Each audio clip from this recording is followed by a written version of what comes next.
Welcome back to the Name Redacted podcast, America's most beloved podcast, the most downloaded Red Sox podcast in the world. For all of you non-fun having, fun sucking losers who complain about the positivity horn and the Clark's Ketchup Series MVP theme, you got your wish, you fucking assholes. You pieces of shit. Dickheads. The Red Sox lost the series. So now you'll hear neither of those two things. Unless you want to talk about Masataka Yoshida. Jarren Duran. I thought Yoshida's defense sucks. I thought that guy couldn't play left field. That's what I was told. I thought he only hits the ball on the ground. He hit a fucking ding-dong today. I mean, Jesus Christ. Worth every penny. Give him another $100 million. That's what I have to say about that. There will be no positivity horn as it pertains to Kaleb Ort on this podcast. Oh, are we going to go there? Are we going to go there off rip? No. Get ready. You better be ready. I have a petition when the time comes. Yeah, go ahead. You can say whatever you want to me, but all the anger and aggression should be pointed towards the people that don't believe in Kaleb Ort. No, are you kidding me? Hold on. You lack any accountability, Jared. You lack any accountability. I'm embarrassed for you. I'm accountable. You didn't even tweet it. I know. That's why I'm being accountable. I don't want to start with Kaleb Ort. That's not where we need to start. I think we need to start at the beginning. Yeah. I think we need to go back to the first game of this series. A game you should have won. That's my point. It's a game you should have won. There's only one person you can blame for it. And I saw fucking idiots like Steve blaming Alex Cora. Steve's a dumb fuck. The bullpen was short. They, what's that guy they called up? His name is like what? Johnny Botafuco. What's his fucking name? Brendan Bernardino. Yeah. You nailed it. You hit on the nail. One more time. Joey Botafuco. They picked him up off waivers, right? Yep. Mariners. And picked him up from waivers. Call him up. It's a big spot. They got him out there and no one was warming behind him. So that's all you needed to know, you fucking idiots that are blaming Alex Cora for that loss. Chris Sale was given quite the long leash. And some were saying, oh, he has one good start and you give him a longer leash. No, it's because the bullpen was running on absolute fumes. That's why you had Botafuco out there for fucking... I mean, he got out of it too. Like, it wasn't even like... he gave you 2 innings. Like, yeah. The reality is they went to Ryan Brazier after Sale just to try to get by there. And then they pushed Bernardino to give you 2. But think about it. In that... You're right. Think about it. Those last 2 games, Winkowski and Cutter were unavailable for the series opener. Mm-hmm. And then Richard Blyer and John Schreiber were both unavailable as well. Yeah. So how many straight games did they just play? Like 19? 19 in 19 days, right? Isn't that what it is? 19 games in 19 days. You're going to run into problems. The fact that fucking, was it Valdez that made the error last night in the 9th? Yeah. It was Valdez. Yeah. All right. Because we're going to get to him too. But what? No. Well, first off, if you try to excuse that for Kaleb Ort, you're going to get suspended. You're going to get fucking suspended. Spare me, Jared. Spare everybody listening who had to watch Kaleb Ort. And your support for him that has put him in this situation. I didn't even have a take. You're putting words in my mouth. You set him up to fail in life. Jake, did I say anything about Kaleb Ort yet in this podcast? Don't fucking talk, Jake. Nothing. Not about this. I didn't fucking say a word. I didn't say a word to you. This is like if a manager was mic'd up with an umpire, this is what it would sound like. I didn't fucking say a word. I didn't say anything. You act like you're Madison Bumgarner, and I'm sitting here starting shit with you here. I'm not. You're looking for a reason to talk shit about Kaleb. No. I was driving to the stadium, and you flipped off my wife and my children. That's what you did. You don't have a wife. I have a girlfriend. Okay, that's not a wife. Jake, is that the same thing as a wife? Not even close. Not even close. Fuck off. Not even close, dude. You need to stop spreading lies, okay? First We'll and get there. foremost, we'll get there because I want to start with Chris Sale because there's a lot to unpack here with the Chris Sale thing. And shout out to RDT, Orioles fan, loves his Orioles, friend of Adley Rushman. They're close pals. And he was talking to me after the Monday game, Sales Monday. Yes. I don't know what fucking day it is anymore, dude. I have no idea. Every day is the same when you work 7 days a week. We're just out here grinding, Tyler. You know the deal. Jake knows the deal too. I'm out here like that. Balls off. By the way, we'll be at Fenway this weekend. Tyler, you're obviously not coming, right? Which day? We'll be there every day. On Sunday, I'm in New Hampshire until like 2 or 3. Okay. Friday or Saturday? Are you going to be around? Potentially Saturday. Saturday could work. Okay. All right. Let's figure it out then. Okay. Yeah, that'd be nice. That'd be nice to see you. Little bonding time. Yeah, sure. I think it'd be great. It'd be great. Yeah. We're going to try and get some interviews this weekend. Depends on the podcast. I don't know. Like it might be this one. It might be Baseball's Dead. I don't know. We're going to try and get something. We're just throwing a little fucking little tadpole in the pond. What? You got anyone on your list? I know there was some Tanner Houck talk at one point during spring training. That was someone you were hoping to have a little chat with. Yeah, maybe Duran.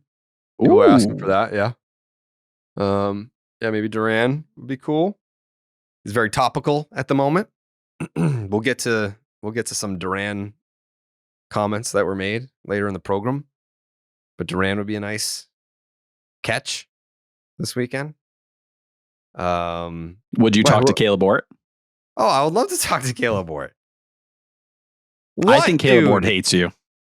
I don't think you think he hates me because I put so much expectation on his thesis. You've made people believe in something that just isn't going to do it. That's not true. He's got the best stuff on the staff. And I don't want to talk about it. You're making me talk about Kaleb Ort. I'm trying not to talk about Kaleb Ort. I'm trying to be a man of the people and I'll be patient. Keep going. Yeah.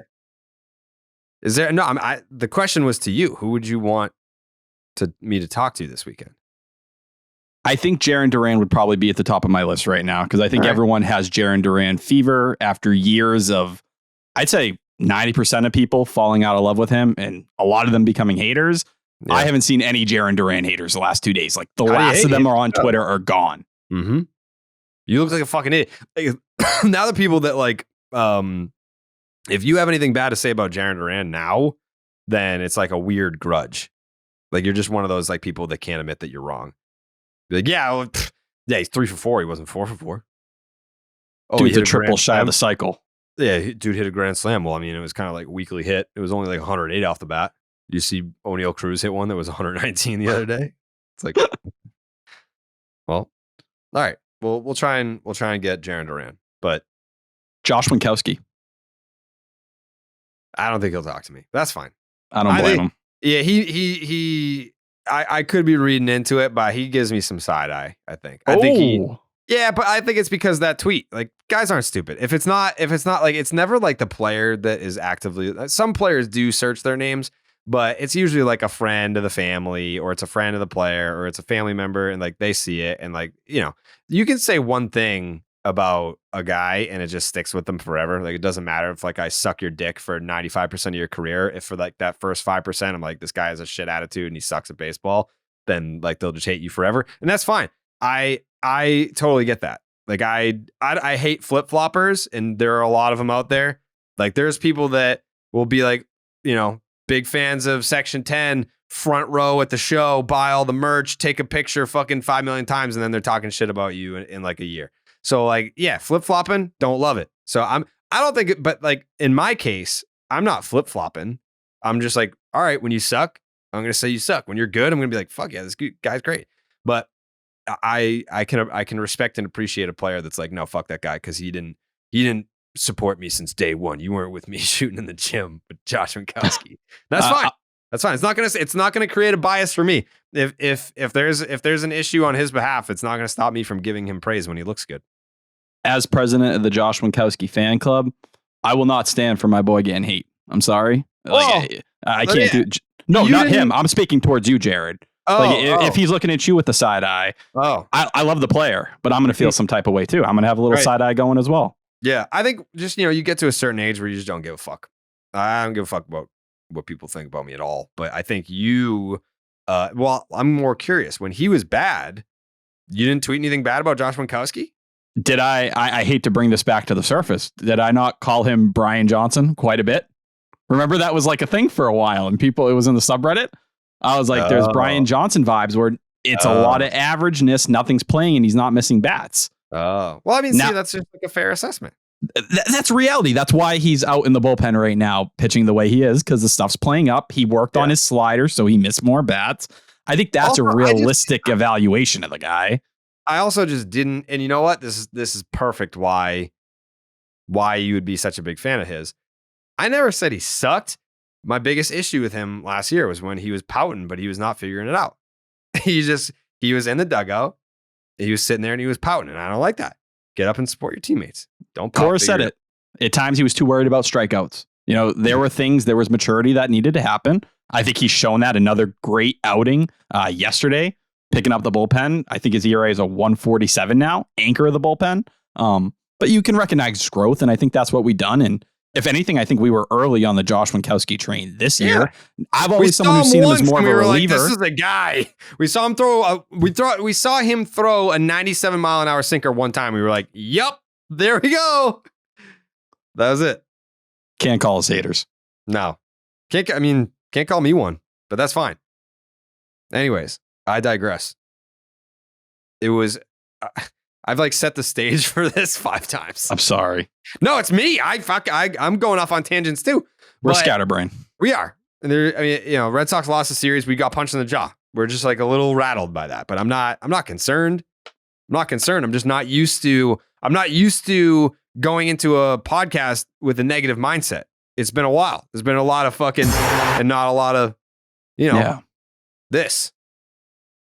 Suck on it. So I'm just trying to navigate my way through the waters of a lack thereof positivity. But I brought up RDT because he was the one that I didn't see the comments. I didn't see, because I watched the Cora post game. I did not see him allude to pitch tipping or whatever. But Cora kind of like implies, right? Do we have the quotes exactly? He implied that they might have Sale might have been tipping his pitches and that the Orioles might have picked that up. Yeah. So the way it played out, and I was watching the post game too. You hear the question before. I do know when Nesson posted the video, it was just Cora talking. So you do lose like the context of the conversation.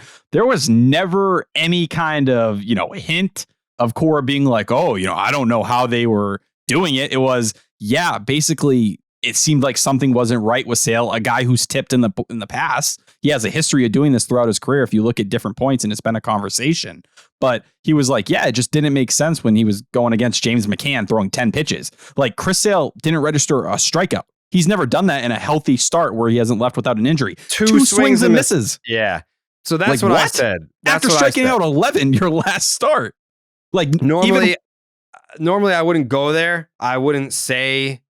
Like, if Chris Sale gets rocked, this is not the season to be like, they must be cheating. If this happens in 2017, just like on a dime, where Chris Sale magically just fucking sucks and he's getting rocked and guys are barreling him and there's no swings and misses and he doesn't even strike out a guy, then you'd sit there and be like, well, that's a little fishy. Like, what the fuck? Like, this guy's out here striking out 17 Rockies and then he just doesn't strike out any Orioles. That's a little bit suspect.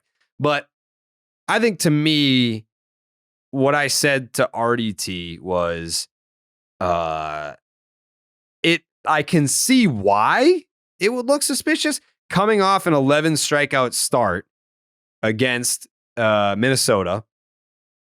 And then you have 0 strikeouts for the first time in your career in a start that it did not end in injury. And you only have 2 swings and misses. That seems a little bit suspect. And even when it's come to Sale, it's not like when he's been hit hard, he hasn't been striking out guys. He's still been striking out guys. It's just he was hit hard when they'd make contact. Yeah. I also don't want it to make it sound like I think that the Orioles are cheating. Like if you pick up a tip, that's legal. Like if a dude is tipping his pitches, then that's just baseball. Like, I'm not saying the Orioles cheated. I'm not saying they didn't earn it. Like, Chris Sale fucking has not been good this year. And he's had one good start, one dominant start against a bottom of the barrel type offense, or at least like the names are not bottom of the barrel, but they've performed bottom of the barrel. And so that's why, coming off of that outing, I was a little bit optimistic. And for a while there, it was going good. Like, he was keeping them off the scoreboard. It just, he wasn't doing it with strikeouts and swings and misses. But again, I don't think the Orioles cheated. Alex Cora said, I'm the last guy that should be accusing teams of cheating. And he didn't. It's not what he did. It's just kind of like you look at the factors in play here, and you're like, well, yeah, it would make sense if they had something on them. And you go back to it, like the Orioles have now seen Sale like 3 times in about a month. Like that spring training start, the one where he got rocked, was against the Orioles. We know that was the first time that because he was also pitching really well in spring, and that was the first time that he got touched up. It was the Orioles. I think they just see him really well, and that's it. It's just the video in the quote lacked context, and clearly it got back just the quote or whatever it was. When he was answering that question, it was in the frame of pitch tipping, of something being off in that light. And just, he said it a million times in the quote, credit to the Orioles. Like, I'm not trying to take credit. Why would he put that spotlight on himself? A guy who's had to deal with all these cheating allegations and all this stuff. Like, I think at the same time, the Orioles, maybe they have noticed some pitch tipping. That's not illegal. And they've picked up on something with him. And Alex Cora was, in his playing days, known for that in the dugout, being with notice a guy who's tipping and kind of pass it along to teammates. So I don't know. I think it just ran wild, and Cora went and handled it right after the game, after game 2. So the next night, and it seemed like they buried the hatchet quickly. It just felt like a message that was miscommunicated. And when they talked about it after the game, Cora, or, the following day, Cora's like, yeah, we made some adjustments with Sale where, his mechanics maybe got out of the way or out of place a bit, and he wasn't as athletic as he usually is. So that probably factored in. The slider went from, 14 inches horizontal movement in his prime. It's been down to 11 this year. It was down to 9 on Monday night. So he just didn't have it. I think that's just what it was. And I know you thought the first couple innings he was getting by. I thought he got lucky. I thought Adley Rutschman crushed that ball in the first inning. If he's at Fenway, that's a homer. Jarren Duran made that really good catch to rob James McCann in the second. So, yeah, I think it's what we really focused on with Chris Sale. Why we were happy last episode, it was, can you harness your command? Can you do this, multiple starts in a row? Right now, doesn't look like he can. We'll see what happens the next start. But this is a team who clearly has seen him well, has seen him multiple times in a month. And I think this is the inconsistency that we have to worry about with Sale moving forward. I don't even think it's inconsistency. He's just been bad. He had the one good start against Minnesota. I kind of got the sense after the start of Minnesota that this was going to be like a come up for air moment. Where it's just like, let's just take a pause on the suck. But I don't know. I don't know what to think. I don't know what to think about Sale moving forward. I feel bad for the guy. I know that a lot of Red Sox fans are probably frustrated and fed up with maybe extreme to say like held hostage by, but that's kind of what it's been. Like, we've been held hostage here. Like, how often are we like, hey, when Chris Sale comes back, or hey, when Chris Sale figures it out? It's been years. It's been years of that. And I feel bad for him. It also puts us in a tough spot because we're trying to win ball games here. Like, it's not World Series aspirations, but the Red Sox have a chance to be an interesting baseball team. And I don't know how interesting they can be if their quote unquote ace is garbage more often than he's not. And that's why this Cory Kluber start was so important, because that was the first time he didn't suck. Like, you've had Cory Kluber one time did not suck. All right, that you're being unfair. I'm not being unfair. He was good against the Pirates. Well, it's the Pirates' year, Jared Carabas. That's all you ever say. And Kluber went out there and gave you, 5 innings, a 1-run ball? All right. Did they win? No, that's not his fault. All right, and I will go out and say, like I said last episode, he was decent in that Rays start. The bullpen made the line look a lot worse. Sure. Cory Kluber's been disappointing. Cory Kluber, I mean, even this outing, I'm not going to shit on this outing, but what was it, 2 strikeouts? 3. Oh. That's good for Cory. Listen, that's the Cory Kluber I love. I don't want to see Cory Kluber trying to miss bats. Yeah, if there's one thing that I hate when my pitchers do, it is strikeout batters. For Cory Kluber, yes. Can't stand it when they're just like, yeah. I'm like, dude, what the fuck? Walk this guy. I need soft contact. Put the ball in play against the pitcher that I'm rooting for. He's a soft contact merchant. This is what you need from Cory Kluber. Pop-ups, pop-ups, pop-ups, pop-ups, pop-ups. That's what I'm chanting when I'm at the game. I love that shit. I love it. You're mad because Cory Kluber isn't here striking out guys and making his pitch count high and then walking guys. No. Like I just said, I detest strikeouts. Fill the zone. Give me the weak contact, and then we see Kluber give you 6 innings. Yeah, throw it right down the cock. See what happens. No walks. Wasn't down the cock. Right down the cock. That's the motto. No walks, right down the cock. Just pump fastballs right down there. And just see what happens. What's the worst that could happen? You're not going to walk anyone. I know that. There's no way. There's no way you're walking a guy if you're just pumping heaters right down the dick there. Let the movement play. It was moving. It was moving yesterday. No. Yeah, it was moving. Don't give me the nibbling. No. Hey, do we owe Cory Kluber an apology? I think so. I think we got to give him a little credit. Nope. What? He gave you 6 innings, 1 run. Still hate him. This is unfair. This is not right. This is wrong. Why? You're upset that he pitched to his strengths. I'm upset that the Red Sox lost the series and that Kaleb Ort sucked. That's what I'm mad about. Well, fortunately, the one game that, Cory Kluber actually showed up instead of Chris Sale shitting his pants out there, Kluber allowed us to win a game. They need this off day so bad. I need this off day so bad. I'm worried about you. You don't seem well. No, I'm not. I'm not well. I definitely need a breather at some point, and maybe that day will come someday. It's not going to be the Red Sox off day because I'll still be at 98.5 The Sports Hub with fucking Tony Maz on the Baseball Hour. Tune in 6 to 7 on Thursday. It's usually on Wednesdays, but it got moved to Thursday this week. So I'll be talking Sox with Tony Maz 6 to 7. Also recording Baseball is Dead at 11 a.m. For the Thursday episode. But you can definitely catch me on 98.5 The Sports Hub, where you can also see Tyler Milliken on the Zolak and Bertrand show, 98.5 The Sports Hub, 10 to 2, Zolak and Bertrand. You can tune in to hear Tyler there as well. Baseball Hour on Friday. Baseball Hour on Friday. You're going to be there too. Do you do the whole show? Yeah, me and Matt McCarthy sit in for the entire hour of Maz. Matt McCarthy is a very tall guy. People don't know that. Too tall. Yeah. He's a big dude.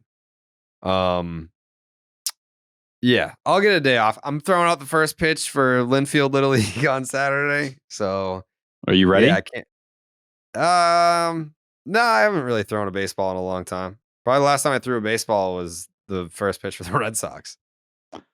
I'm concerned about you being in an event like this with your current mental state. I feel like you're a bit of a danger right now. Well, I'll be at Fenway on Friday night too. I'll be at Fenway on Friday night. I'll be doing the first pitch. It's like 9:30 in the morning on Saturday for Linfield Little League, and then I'll be at the game Saturday with my dad, and then Sunday right back to doing the podcast again. So we're gonna get some. Hopefully, we get some interviews this weekend. I'm excited. It's a breath of fresh air to get back to Fenway. I don't think I've been back there probably since I was in the fucking booth. When was the last time I was at Fenway? It's been a minute. couple weeks ago, because we're coming off a road trip right now, right? You weren't there in the Minnesota series. No, I mean I pretty much only go on weekends, but and so I missed the Angels series. Friday. No, I wasn't there for that one. Wow. Yeah, so it's been a while. It's time to come home. That's what I need. This is how I rejuvenate. I go to Fenway. I hope so. Trust me, I'll be good. I'll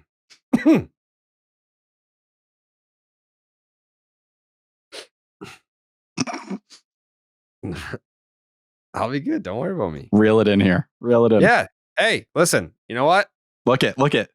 Like this. What was that thing you did earlier with the tourney thing? The reel? Yeah. That sounded like don't even. That sounded like something. What? You're going to say something inappropriate. You're going to say something inappropriate. I can see it in your face. You're projecting. All right. What were you going to say? It sounded like you were eating pussy. The baseball season is in full swing. Whether you're rooting for the home team or betting on your favorite player, DraftKings Sportsbook has got you covered for all this season's action. Right now, new customers can place a $5 pregame moneyline bet and get $150 in bonus bets if your team wins. Plus, everyone can hit one out of the park with DraftKings stepped-up same-game parlays. Boost your winnings with each leg. You add up to 100%. I actually just put a parlay out while we were doing the podcast because, see, that's how busy I am that I'm doing parlays and podcasts at the same time. I did Luis Arias to record a hit. I did Ronald Acuna Jr. to swipe a bag, and then I picked Cardinals money line. I saw I was watching the game last night. The Giants walked them off. I was like, Cards have sucked. So they're after their worst start in 50 years, and they just got walked off last night. Like, you got to respond. Come on, Cards. Figure it out. Join the big league action right now on DraftKings Sportsbook. Download the app and sign up with the promo code Carabas, Carrabis. New customers can bet just $5 on any pregame money line and get $150 in bonus bets if their team wins. Only at the DraftKings Sportsbook with promo code Carabas. Jake prints off my schedule every week and puts it out there, and then people will like text me or like ask me like, hey, like I have this like college project. Hey, can you come on my podcast? This and that. Like, what's your availability? And I'll send it to them, and then they'll just respond and be like, "Are you okay? Like, I'm good, worried dude? Right now." Yeah, and I know you. Yeah, like I try my best to accommodate people that I care about, but at the end of the day, I really don't have like any wiggle room in my entire week. Like if you inject one thing into my week, it fucks up everything. Like it is a house of cards. I feel like you're one of the few people that I can relate to that. Like legit every day is booked. If I'm not potting, I have to spend time with Martha. And not like I'm forced to, but that's part of my obligations. Spend time with my girlfriend. I'd like to still be in my relationship, and then I got to spend time with family. Like Friday, I got the baseball hour. Yeah, I got to be there for the baseball hour. Saturday, I'm booked for Martha, and Sunday, I'm in New Hampshire, and we got a pod. There you go. Yeah, it's not good. Yeah, like Nesson was like, "Hey, can you jump on a call at any point today?" I was like, "No, I cannot." I was like, "I can't. Damn, I really can't." You really can't. This is podcast number 2 of the day. We have the Red Sox day games. We're going to have dinner. After that, I still got to work out. And I'm maintaining a 6-day-a-week workout schedule, Tyler. You know what I'm saying? I do 7, so, Yeah, well, I mean, Sunday's for Christ, as Jake knows. That's why I work out in favor of him. You do biceps for Jesus? Yes. Yeah. You loved arm day. Look at it. Yeah. All right, that's a bad angle. that was embarrassing. Move forward. I don't know why this shirt's structured like this. Just blame the angle on that. Bad shirt. What's on the back? Who's on the back? No one? No one. It's just a pullover. Okay. All right. Stop judging me. I'm not judging. I'm just saying. Who's on the back of yours? I'm wearing a sand colored hoodie. Loser. It's a Red Sox podcast. Yeah, it is. Can I bitch about something from game 1? Can I guess what you're gonna bitch about? Yeah. Is it a base running play? Yes, actually, exactly. Ooh. Someone got thrown out at second base, didn't they? Third base, an old man Justin Turner on the Yoshida single. Yeah, Justin Turner got thrown out at third base on Monday. Spit some bars. Yeah, not like him. So, I'm not going to kill him. And he's been consistently putting up good at bats. Had another, RBI single today, but doing way too much. That was a chance for them to tie the game for an offense that, they were really good early in the game. Didn't really do anything after. That was your chance to tie it. Didn't happen. It is what it is. At the end of the day, I'm not blaming him. Chris Sale just needs to be better. But what hurt me more than anything was what happened after that. The loss of an important member of this team right now. Yu Chang. What, he broke his hamate bone? Yeah. Which sounds worse than it is. Like 6 weeks? I'll take 6 weeks, right? It's tough when you're like, we had come to accept Yu Chang as he's going to give us great defensive stability at shortstop. He had taken over the spot from Kike Hernandez. I think he had played 10 to 12 games there, 5 straight. So like, he felt like the stabilizing force during that Milwaukee series. They were able to turn double plays. He's hitting homers, starting to hit some rockets all over the field. Now you're in this world where Kike has to go back to short, and I'm watching Emmanuel Valdez learn to play defense at the big league level. I don't think that you're watching Emmanuel Valdez learn defense. I think you're watching him exist in the big league level with virtually no ability to play defense. It's scary. It's horrifying because he's bad. And I think the reports all said that he was bad. I didn't think it would be this bad. I didn't think it would be glaringly bad. Some guys where it's like, yeah, he doesn't have a good glove, blah, blah, blah. But then they make routine plays, and they're not going to make the fancy plays, but they'll make. Look at Yoshida. Plays. Yeah, Yoshida has not stood out at all defensively. He had a great catch today, diving for the ball, saved a couple runs. Didn't matter. They fucking lost anyway. God damn it. But I think with Valdez, this guy sucks at defense. He's a good hitter. But is he a good enough hitter to be a DH on a team? Probably not. I don't need. You know what? I'm not going to compare him to Franchi Cordero. I'm not going to do that. I will say comparison. That was the name just in terms of how the ball is like going off his glove. Like these are routine plays to the utmost level. Problem is Franchi was here learning first base on the go. Emmanuel Valdez has played a decent chunk of second. Outfield. He sucks at every position. You can't just like be like, oh, if you put Franchi at his natural position, that's where he really shines. Like, no, he sucks.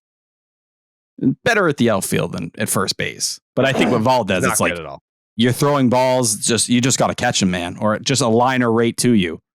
And he's up to what, 3 errors already in like 20 innings? Is it 4 total now? I think they took one of them and made it a hit. Oh, well, it should have been an error. Yeah, so he had 2 entering today, and then he had that one in the first inning. Also, Arroyo's playing on a bad wheel right now. And he's not, been great in general. So you're taking, he has a peg leg and everything else is not doing what it needs to do. And that goes back to now how they have to get by here, right? So you're losing a little bit defensively. Well, now you're getting more Christian Arroyo. Yeah, it was supposed to be better by now, and it's not. No.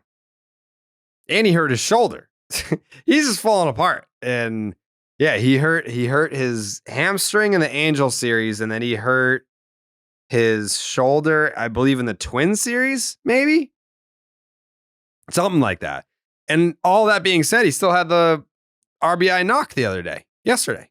Yeah, he had that nice little blooper. I'll give him that. It was not a blooper. It was a fucking piss rocket. All right, let's reel it in. Drove in a run. I think that's going to be something they are going to have to be very careful about in the next week or two. And I saw a lot of people were hoping for Jose Iglesias before he signed with the Padres. Some people wanted David Hamilton. Listen, I'm not going to act like I'm the biggest David Hamilton guy. It's nice that he got off to a nice start in AAA this year, but he's just touched AAA. And do I think he can handle shortstop every day? No, I can't.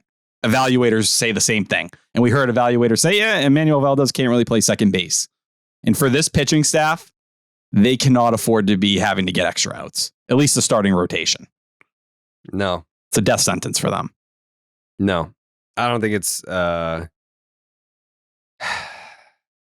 You're not going to see the Red Sox play a baseball game as they were intended to be until the second half.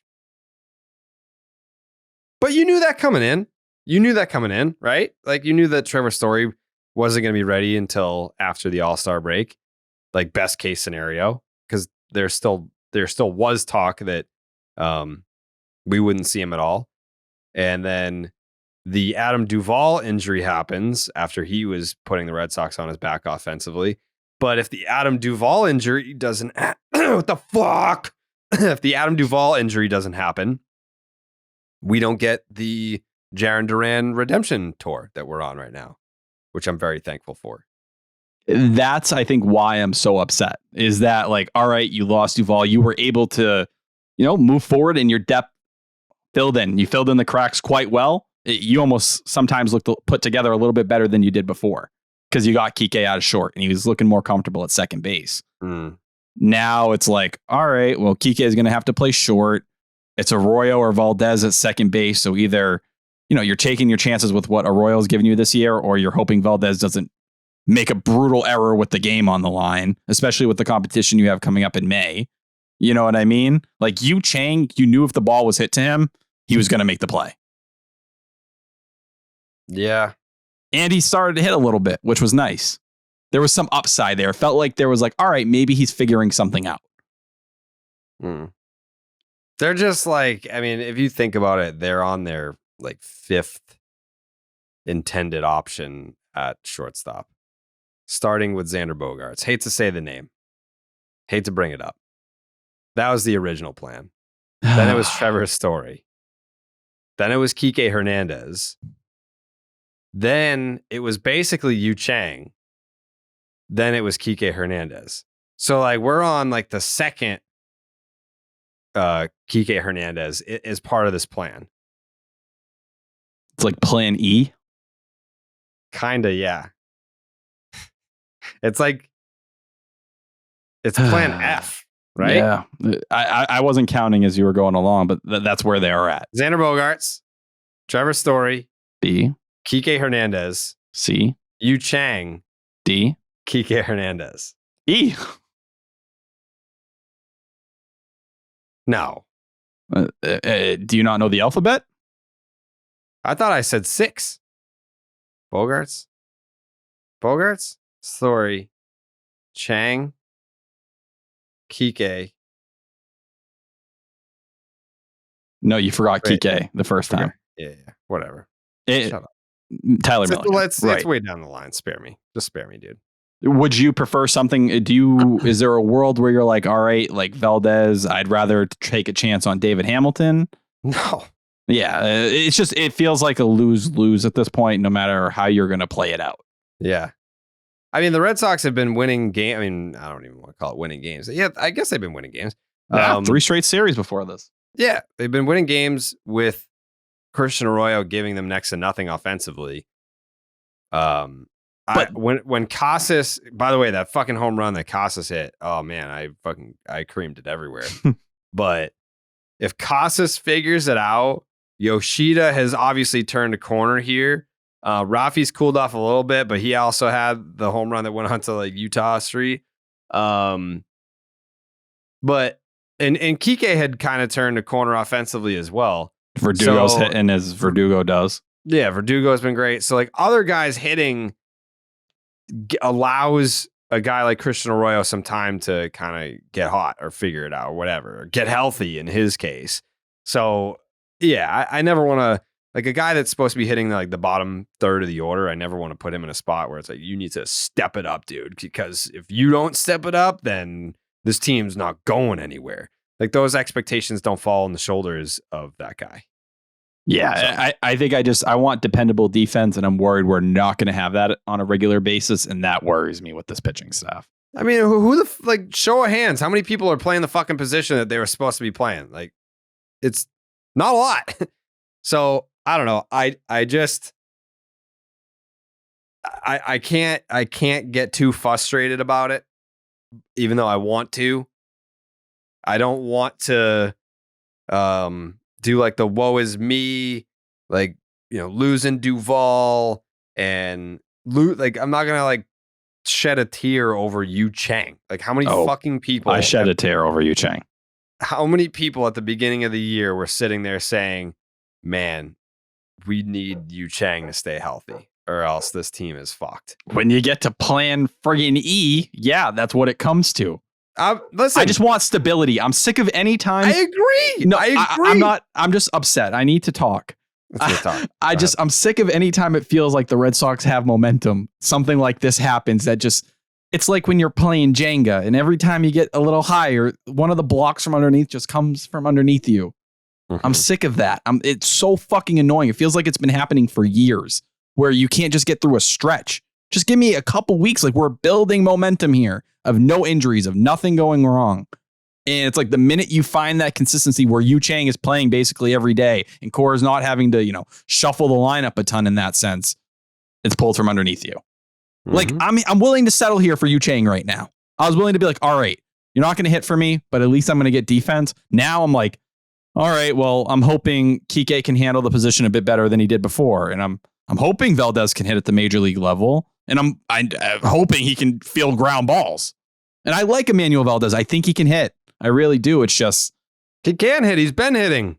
That's just why Cora, I think, leaned on Chang was how much that stability defensively was there. Yeah. I think especially if you're Alex Cora and guys are forgetting outs, you're making mental mistakes, sloppy defense, a lot of that falls on the manager.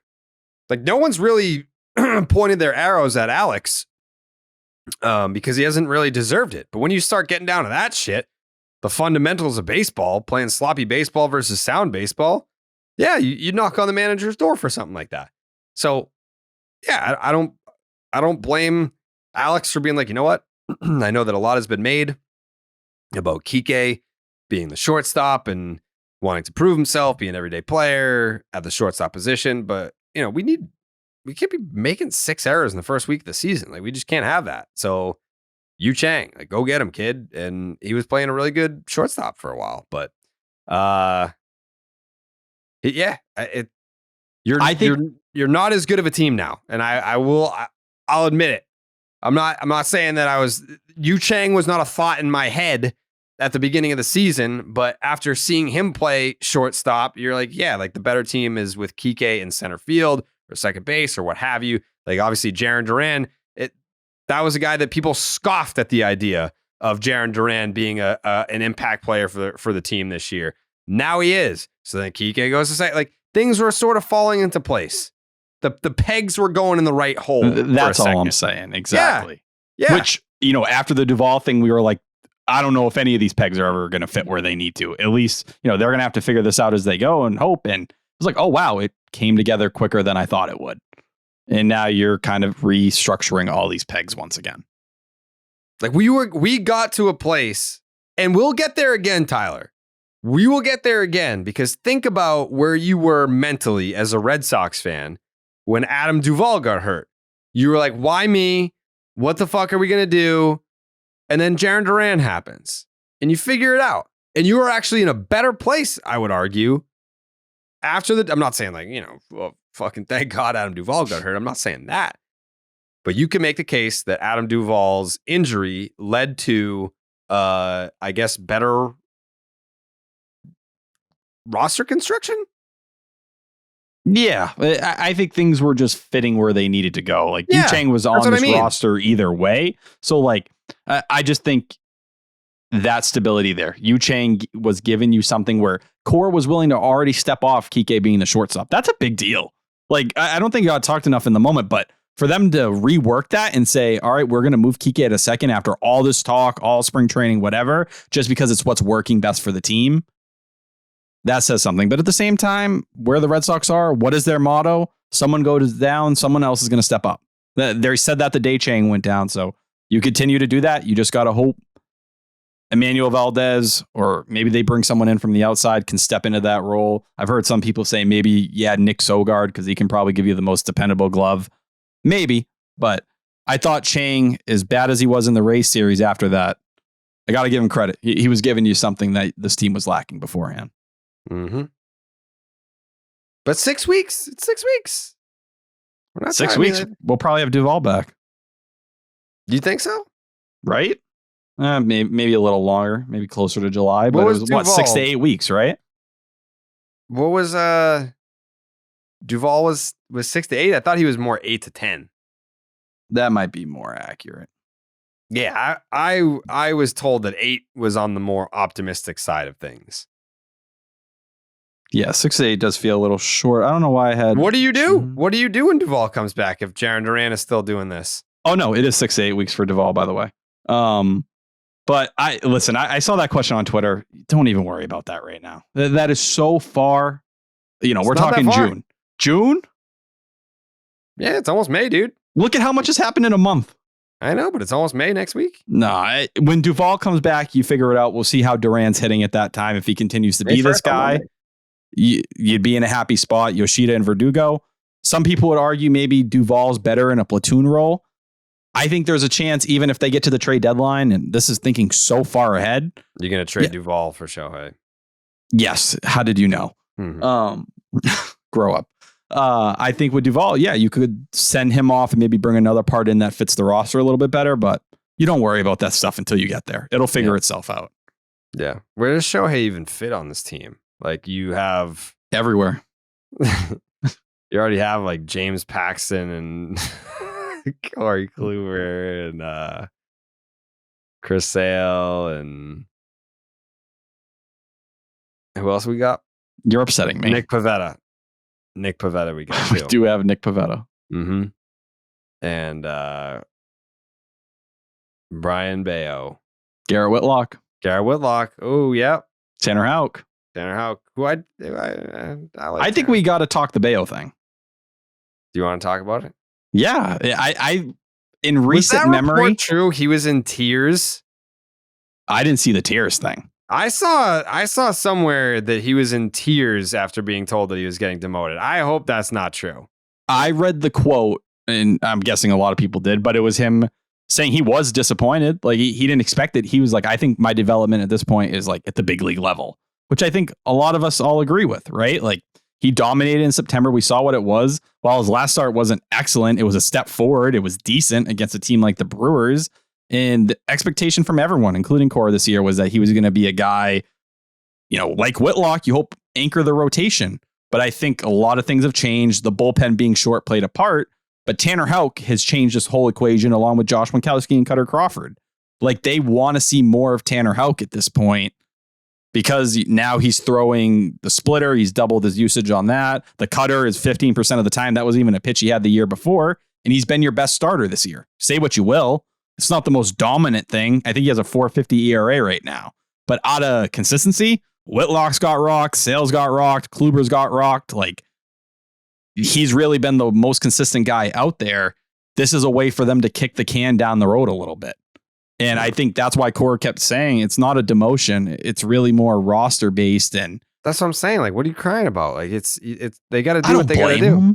I'd be upset. What? Like, come on. That crying about it is honestly I'm not saying crying, but I understand the disappointment.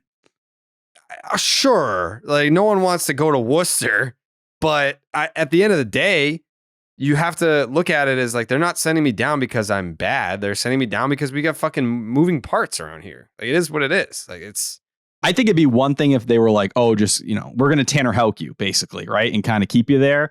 Or, keep you with the team for a bit and you hang around while we piece it together. It's like, no, you're going down for at least 15 days. You're going to make a start or two down there and we'll see where we're at after that. But if correct me if I'm wrong, if they put a starter on the injured list, then it doesn't have to be the full 15 dadays. Yeah. If it's a reliever or anything, he could be technically the guy they call up to fill that spot. Yeah. And we'll see if they do that. I'm not convinced that that's the case now because Cory Kluber decided to not suck against the Orioles. They're going to have, because Paxton's scheduled for another rehab start on Sunday. So it's like, how much longer are you going to keep him down in AAA making starts? And he doesn't look good. Like he's getting hit. It hasn't been pretty. Command is pretty rough as well. Kind of similar to Sale in a lot of ways. Eventually you're going to have to make some hard decisions. They're not going to have a choice. And we've seen what Paxton, the Red Sox aren't sure what they're doing either. They're trying to figure it out. They didn't expect Houck to show these things and kind of change the conversation. Like Especially that's why the spring that he had too. He had no control. No, it was always the plan to put him in the bullpen, but he's showing you something different. It's like, yeah, that's why they had Paxton follow an opener. They're like, all right, let's see it. Let's consider all of our options here. But you can only kick that can down the road so long at this point. So pieces are going to have to move. Someone's going to have to move into the bullpen. But you'd go and say, well, all right, kick Nick Pivetta. He's been your second most consistent starter. You need to watch. They're not going to move Whitlock. They're not going to move Sale. Kluber, I don't see him moving either because he just got a contract and now he's pitched well in his last start. There's going to be hard decisions that need to be made. And you can argue at this point, Josh Winkowski and Cutter Crawford play the role Tanner Houck would. So that gives you the runway to do this and give him a couple more starts, but this is the way to do it without upsetting anyone besides a young pitcher who can go down and still get work in. Who else could you send down to AAA? Don't know. No one. Mm-hmm. So that's that. Yeah, it's just a weird year. I don't want to I'm not going to take a turn with bad vibes just from one series loss. But it is a weird year. And we did talk about that even when things were going right, where you're not contending for a World Series title. You don't know because of when we were talking about Cory Kluber, are they going to designate him for assignment? Well, you can't do that after 4 starts. And we had fucking Chris Cotillo on the phone and talking about that. I guess sort of questioning whether or not you're making moves to further the development of some pieces. Is that what this season's being used for? Or are you actually trying to win baseball games? And you're trying to do both. You're trying to do both, essentially. Yeah. Like you're trying to further develop guys, but you're also trying to win baseball games at the same time. That's why you've got Yu Chang playing shortstop. Like that was not part of the plan. But you're doing that because you're trying to upgrade. You're trying to win baseball games. You're trying to be more defensively sound. And but yeah, you lose Yu Chang. Kike's back at shortstop now. So I know that that's not what people want. But maybe by comparison, sharing a middle infield with fucking Valdez over there, that guy stinks at defense. So in comparison, it's gonna make Kike look better. We'll see. We'll see how that pans out. I guess from a positive standpoint, again, I'll go back to Yoshida and him being able to continue what he sort of built for himself at the end of that Milwaukee series. Was that just a hot game / inning? Turns out, I mean, he's up to 280 with an 850 OPS now. It's crazy. Legit, middle of the order production. I think just about everything you could ask for in that sense. Yeah, he completely turned his season around in 3 games. And you look at some of the red flags we were talking about, his first 13 games, the launch angle was negative 5.1 degrees. He was at the bottom of the league. Now it's 9.1 degrees. So he's lifting the ball. We're seeing it. The hard hit percentage is up. The barrels are up. He had 1 barrel in those first 13 games. He's had 3 in his last 6 going into today. And that, he homered. So you're seeing the improvements and the adjustments. And I think that speaks to the talent of the player. For him to make these adjustments that quick and you're seeing it happen in that quickly in time where he's changed his whole first month of the season in a week. What more could you ask for if you're Chaim Bloom and the Red Sox? Some people, adjustment wise, if he was struggling into May, we'd be all right, give him time. It's going to take a bit. He's already looking like a middle of the order bat on April 26th. Masataka Yoshida on April on April 21st. Today, we're recording this after the game on April 26th. So on April 21st, Yoshida was hitting 193 with a 594 OPS. He's currently hitting 276 with an 832 OPS. Like, that's what you're looking for. I think it's more power than anyone expected. Like, we're talking 4 home runs this month. It's what, like a 24 homer pace over a 6-month season? Yeah, probably. That's more power, I think, than a lot of people had him at. Especially during the offseason, it was like 15, 20. Felt like if you were bold, you'd go around 20. Are we talking about a 280, 24, 25 home run kind of guy? Like, you'd be very happy. That would be one of the steals of the offseason. Yeah. And just like we said, like, if Yoshida flops, that could be, a death blow to Chaim Bloom in some ways. If this is the guy he's going to be, it's the complete opposite. And you're like tipping your cap and be like, all right, like, Chaim, this is a big one in your pocket. Like, you hit on someone that, let's be real, you sign a player in Yoshida who's going to be one of the best players to come out of Japan if he hits like that.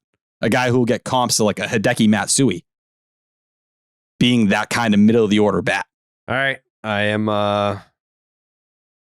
going to give you your chance, Tyler, to speak your piece on a particular topic that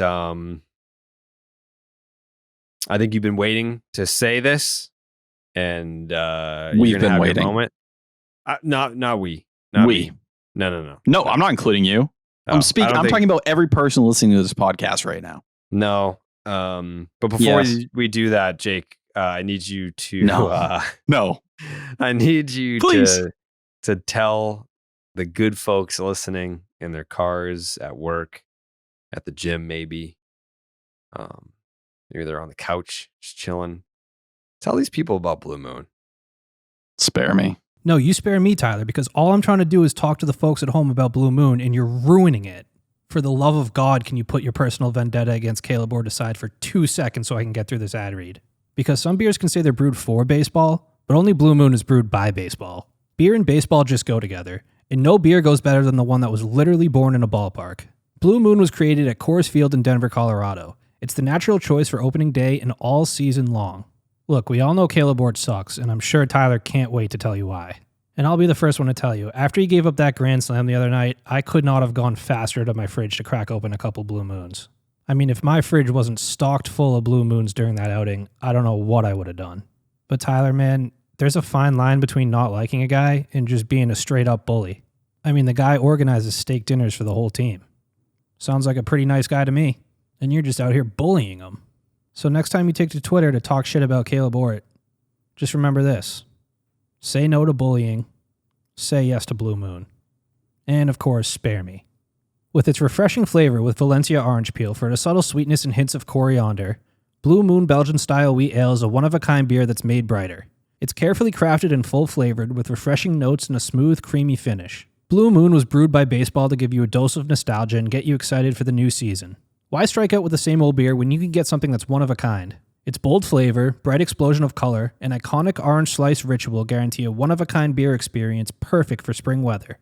Best served with its signature orange garnish to showcase its beautiful bright color, a beer this good only comes around once in a blue moon, but you can enjoy it all season long.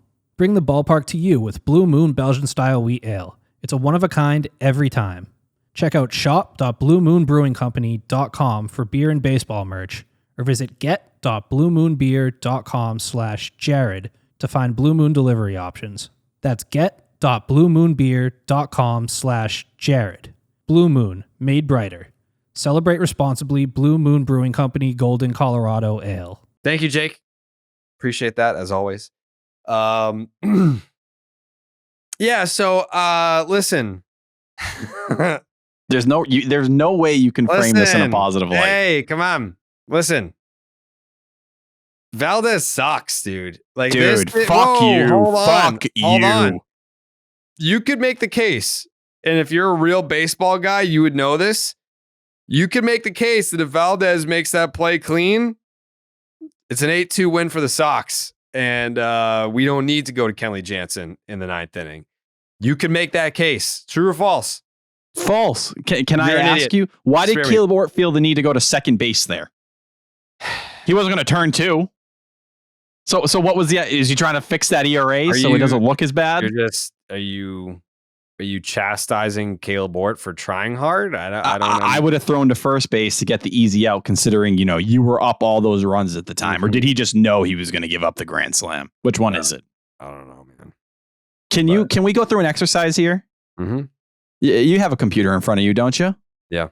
Can you type in Kaleb Ort's Baseball Savant page for me? It was down, remember? Baseball Savant wasn't that was last night when we were talking, not right now. It's still down. Up. Oh, you do? I do. Would you like me to read it to you? No. Okay. Well, I'm going to tell you right now. The only thing he's above 50th percentile in is fastball spin and fastball velocity. Yeah, he throws 100. What else is he doing? Winning ball games. Wrong. He did. Forced poor Kenley Jansen. Jake. His last time out before this minor hiccup, did he not win a ball game? Yeah, he's 1-0. He did. He's 1-0. He's not lost one. He has not lost a ball game. Have you forgotten? Have you lost your fucking mind? What happened in that game? With what? When he got that win? He won the game. Yeah, I remember that. I'm telling you right now with Kaleb Ort. What? I think the people are done with him. I think everyone is traumatized from what he put people through. You think now they're done with him? This was the final straw. I mean, he gave up 2 home runs in that 9th inning. Just get the outs, throw the ball legit in the strike zone, and we have nothing to worry about. He's an elite reliever. Craig Kimball's one of the best relievers of all time, and he's struggled in non-save situations. There's a fair chance Kaleb Ort isn't on this team by the weekend. So his ERA right now is 7.30. Oh, wait. But tell me the FIP. I know the FIP's good. But the FIP is 6.25. Wait. No way. No. How many K per 9 is he? What is he up to? It's 8.8. These are all good numbers. I forgot. He throws strikes. Wow, the walks must be really low. He has not intentionally walked a batter this year. Read me the fucking walk per 9, Jared.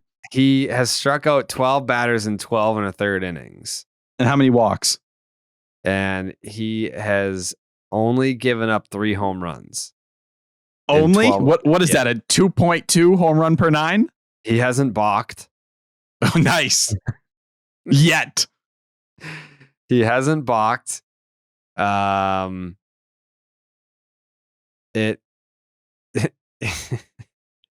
Brazier did more in this series than Kaleb Ort. Listen. Not wrong. Listen. His numbers are like right on his career numbers, really. I mean, that's the biggest problem. Like, the subreddit is so sickened by your Kaleb Ort support that they're begging you. They're begging you to let this man go.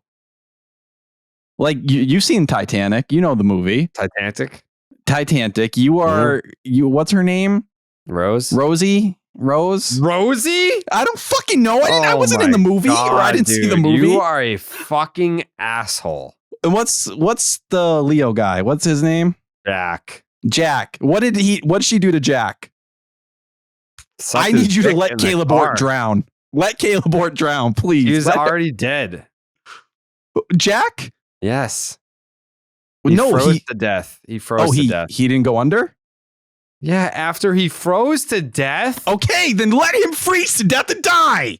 I don't support that. Listen, the only reason why, and it just goes to show how many people don't listen to the podcast that should. If you're a Red Sox fan and you're not listening to the podcast, don't comment on podcast related bits. Please don't.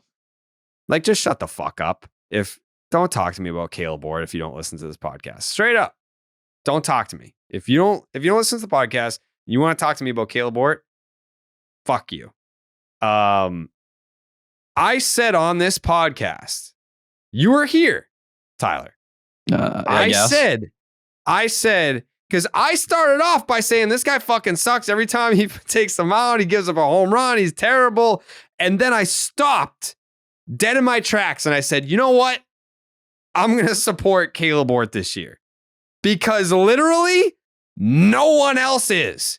That's why. Don't take this hero fucking route. Fuck you. This is not the time to be a hero. This is on the record. I said this on the fucking show. The record's been stopped. I said, no one, and I mean no one, supports Kaleb Ort. Somebody has to, and it's gonna be me. That's where this started. That's where this came from. No one supports him. And I'll tell you why. I'll tell you why, Tyler. Who supports Ryan Brazier? It's because last year when I fucking hated Kaleb Ort because of how bad he was, right? These were his numbers. He had a 1.765 whip. This year, he has a 1.784 whip. Okay? His ERA was 6.35. Now it is 7.30. Okay? He gave up 4 homers. Now he's given up 3. He is just as bad, if not worse, than he was last year. I understand that he's bad, okay? Again, say it again. All last year. I said Kaleb Ort sucks. Say it. Last year that he was bad, but I felt bad that he was so bad because he seems like a nice guy. Didn't he do like the steak dinner in spring training? And I was like, someone please support this man. Maybe that's all he needs is a hug. Maybe that's all he needs is just someone to come out and say, I believe in Kaleb Ort. And I was looking around the room for someone to stand up and said, I believe in Kaleb Ort. And you know what? No one did that. So me being a leader and me wanting what's best for the Boston Red Sox, I said, you know what? Fine. If no one else wants to step up and support Kaleb Ort, guess who's going to do it? Me. That's who. So I stood up for Kaleb Ort and I supported Kaleb Ort and I created the torture chamber and I created hashtag support and I did that for the greater good of the success of the Boston Red Sox. And I'll stand here before you today, Tyler Milliken, and tell you it didn't work. May I say something? It didn't work. Clearly it didn't. And the guy who's his number one fan doesn't even care enough to tweet the little orchard chamber thing that was maybe giving him some sense of hope. Maybe that gave him something. Because you were such a hero, Jared, that you gave up on him. You gave up. Oh, do you know who Kaleb Ort is? It was 8-2. And what was it after? 8-6. And I'm pretty sure it was 8-1. It was 8-1. Let's not clean it up here. Gunnar Henderson took him deep. Yeah. And then Cedric Mullins and poor Kenley, who, thank the heavens we have Kenley Jansen. Having to throw 11 fucking pitches. Oh, wow. Sorry. I expect a major league pitcher to be able to protect a friggin' 7-run lead. Kenley Jansen is chasing 400 career saves. He will not have been able to have done that without Kaleb Ort. Bullshit. You'll be able to look back on Kenley Jansen's career and be like, hey, one of your first 400 career saves, you got one because Kaleb Ort allowed you to. That's what happened in the middle game. No. That is what happened. It's not true. What happened. You are this is fan fiction. You're writing Red Sox fan fiction right now. I would never do that. And listen, I'm not going to apologize for. Say sorry. No, I'm not going to apologize. To me. Nope. I will not apologize for supporting a guy that I knew no one else supported. And if you recall, which I know that you do, the entire spring was about positive vibes. It was about let's keep the positive vibes. And I know what kind of sword I wield on Twitter. If I, to start the year, just started shitting all over Kaleb Ort like fuckhead Steve does, then the negativity would have spread all over the place. Now, if I'm shitting on Kaleb Ort, now people are questioning Chaim Bloom. They're questioning Alex Cora for putting him in. They're saying mean things to Kaleb Ort, who seems like he's a nice guy. I was trying to uphold the positivity vibes. That's all I was doing. And if I'm wrong for that, I don't want to be right. You're fucking so wrong. You're the most wrong human that's ever existed. There's classy ways. Hey, Tyler, watch how fast negativity spreads once I turn on Kaleb Ort. If I you think the whole team's going to suck? Mm-hmm. I think the vibes will change drastically. You'll see. What's going to happen? They're going to give up 5 runs in the 9th inning with another, quadruple A reliever in the game. Is that what's going to happen instead of giving up 6? I have no regrets about being a positive influence on this team. I have no regrets about that. There's a classy way. Kaleb Ort did not hold up his end of the bargain here. He didn't. Clearly not. No. And you're sitting here supporting someone who can't do the bare minimum. I haven't made my decision if I'm going to continue to support Ort. I don't know. Oh, now you're backing off. Oh, I thought you were Mr. Positivity. I'm a hero. I didn't. Clearly not. You called me a hero. I didn't call you a hero. Oh, yes, you did. You were no Tyler Hero. That's a bar. I don't know who that is. It's a basketball player. I'm sorry. Don't care. It's the NBA playoffs. Back to my point. Would you consider me a classy gentleman? No. Jake. You're a fucking barn animal, dude. Which one?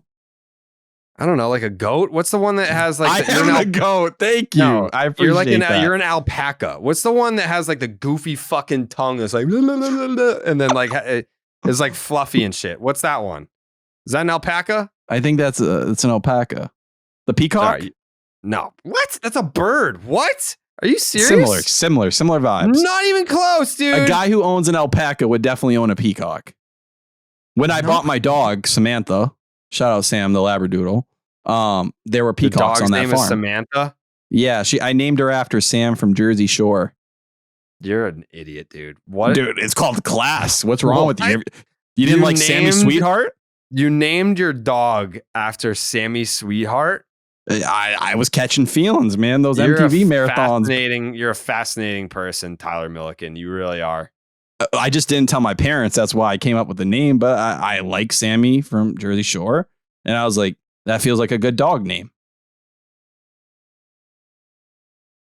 Why you got to judge me? I'm putting a petition forward. I didn't say anything. I didn't say anything. Jake is the counsel of this podcast, correct? Yep. Jake, 30 second suspension, similar suspension as the one I received last week for Jared's support of Kaleb Ort. Does it pass? Yeah, I can't do that in all good conscience. Yeah, see? Why? Because it's just like I was honest about it. I wasn't I didn't commit any crimes here. The only thing I'm guilty of is trying to be positive for my guys. That's it. Can I ask you, what did you call Steve? Fuckhead Steve? You said that. I didn't say that. No, you. I'm asking you what you said. What did you phrase him as? I want to. By the way, and this is my case to Jake about this suspension, and you're obviously going to lose because it's a rock solid case. Not with him in my corner. Did I or did I not tweet #support before that outing?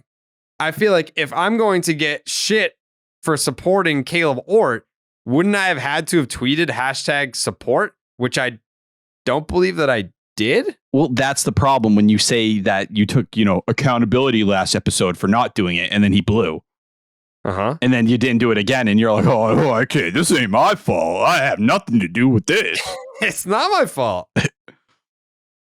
Did the Red Sox win the game, Tyler? Fortunately, because of Kenley Jansen, a real reliever. Mm-hmm. They won the game because of Jarren Duran. That's true as well. On the podcast. All I'm saying is this hero act you don't do it with Ryan Brazier. No, I don't. And I actually know Ryan Brazier. Like, I've never met Kaleb Ort. Like that. So why him over Brazier? That fucking dweeb on Twitter that was like, Jared only does this because he's best friends with the players. I've never met Kaleb Ort. I've never spoken to Kaleb Ort. I don't know Kaleb Ort. I've never met his friends or family. I know nothing. Nothing. Has nothing to do with that. My mission was to be positive for the Boston Red Sox this season. And if I failed you, I'm sorry. But it's okay. Will not apologize for the intent behind my actions. Will not apologize for that. All I'm saying is I think I don't hate on Kaleb Ort. I think I go about it in a classy way. Well, yeah, Steve hates on Kaleb Ort because he's a fucking asshole. I'm not going to speak on that. But I think people know when I tweet out, oh, Kaleb Ort, they know. They know what's going down. That's when the spare me start rolling in. Yeah. All right, we got to take a break and talk about Zyn nicotine pouches. We're always talking about what a team needs to get to number one, but Zyn nicotine pouches are already there. Zyn has helped millions of people achieve a lasting change, earning the title of America's number one nicotine pouch. If you're a smoker or you're a dipper looking to make a change, look no further than Zyn. Zyn is made with 6 simple ingredients and is available in a wide range of varieties, including spearmint, citrus, and even coffee. And it's available in 2 strengths so you can control your nicotine satisfaction. Because it's discreet, you can enjoy it anywhere, anytime, so you never have to miss a moment of the game. Plus, every can of Zyn earns you points towards premium items like tailgating gear, top-of-the-line tech, Zyn swag, even gift cards. Find your Zyn at your local convenience store or online at Zyn.com. That's Zyn, ZYN.com. Warning, this product contains nicotine. Nicotine is an addictive chemical. How much time do you think Kaleb Ort has left? Not much. Do you think, if this is a competition, who goes first, Kaleb Ort or Ryan Brazier? Kaleb Ort, because he has options and they can keep Brazier. They can't send Brazier down. No, they cannot. So Matt Barnes got some good numbers this year. Yeah, the advanced metrics aren't as good. We'll see. I'm not caught up on Matt Barnes That's what they told him last September when he was putting up good numbers. They were like, yeah, I don't think it's sustainable. You seem to be getting a little lucky. Yeah, I'm not picking my poison out of slow your roll. I'm not picking my poison out of Ryan Brazier, Kaleb Ort, or Matt Barnes. Mm-hmm. But at the end of the day, when I look at those guys right now, and Matt Barnes is complicated because the contract and everything, I do think there's different elements to that shape that deal. And they chose Ryan Brazier over Matt Barnes. I'm not a Ryan Brazier guy. I'm not a Kaleb Ort guy. You're not? I hate you. In a dream world, you don't have to lean on any of those arms. If a Wyatt Mills is healthy, if Jolie Rodriguez is still around, maybe you have one of them, and they're getting kicked out midway through the year for like a Brian Mata or something. Yeah. Kaleb Ort will have his day. Do you want me to give you one positive on Kaleb Ort? Please. He still leads the bullpen in Stuff Plus. See? Kenley Jansen's a 125. He's a 126. He's got the best stuff in the pen.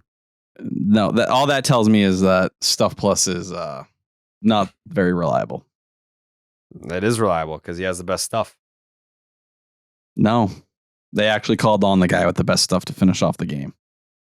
And now Cora knows if I have a 7-run lead in the 9th inning, it's not enough to contain Kaleb Ort.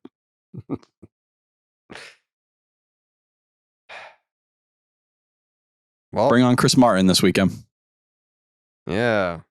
Ooh. Oh, I wish I had Kaleb Ort in the freaking 8th inning. I didn't say that. Yeah. Let's not be ridiculous. Let's not put words in my mouth. That's how you get sued. And I'm suing Pat Light. I don't know if you saw that. Yeah, I was Pat's been on my mind a lot because of how bad Kaleb Ort is. But I saw you're suing him just with the hopes of hanging out with him. Yeah, he said he's been getting sued a lot because he's a bar owner and there's always like liability lawsuits and everything. So I was like, what happens maybe if at these bars? People just get drunk and they fucking fall down and smash their face on the sidewalk and chip their teeth and they sue the bars for over serving them and for like dental repair. Like that shit happens all the time. Not me. No, not me either. I can handle myself.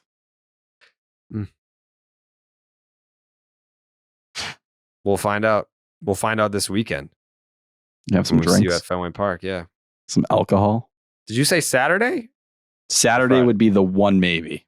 It's a maybe though. I need to convene with Martha, or I don't think that's a word.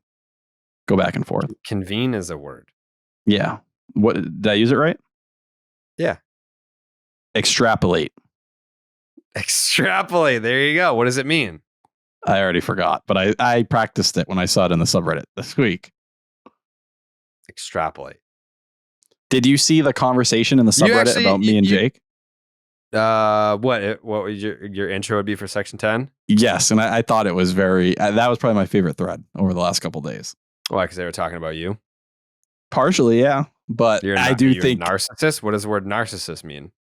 You love yourself. Like you're obsessed with yourself. Yeah. I don't know why you'd throw that characteristic on me, but I think as anyone who listened to Section 10, you'd picture what would you say if you were in that spot? You tell me. This is your thing. It's not my thing. Someone put like the dolphin sound from SpongeBob. And this right here, this is Tyler Milliken, and he doesn't know how to tie his shoes, and you can't teach that. Bada boom, realest guys in the room. Steve, how you doing? Do you want me to do it? No. I can do it. I don't want you to do it. Okay. In the motherfucking building. Presented by Coors Light. But you can't say that. Presented by Blue Moon. Suck one. I think they're the same company, right, Jake? Yep, owned by the same company. Yeah, owned by the same company. That's all right. Yeah. It was sponsored by Coors Light. This one's sponsored by Blue Moon. That's going to mean a lot more to people than I think you realize. What? That you just did that. I did a couple lines when I went on Steve's podcast. People were pissed. What? You were struggling through it, were you not? Well, I mean, I was also like, I wasn't ready. Like I gotta like, it's almost like, like a pitcher fucking, they go on like the back of the mound and like they say like a little prayer into their hat, and then they put their hat on and then they get focused and they pick up the rosin and they get on the rubber. Like I gotta do all that. Like I gotta get in the right headspace before I can deliver on the like original Section 10 intro. Get your fastball back. I have my fastball. It's like you just got to warm up first. You can't just throw 97 rolling out of bed. You got to throw some warm up tosses. You got to stretch. I mean, if that's the comparison you want to use, then my reasoning still holds up. Big Kluber vibes. Kluber throws fucking 85. Jarren Duran. All right. Jarren Duran. I'm going to try and get Duran for the Nesson show. I mean, I'm obviously going to try and get an interview with him for this show. I want an interview with Duran for the podcast, but on the Nesson show, I want him to come over and do a like arm day with me. I was even referring to that. What were you referring to? The post-game comments that went kind of crazy after game 2. Oh.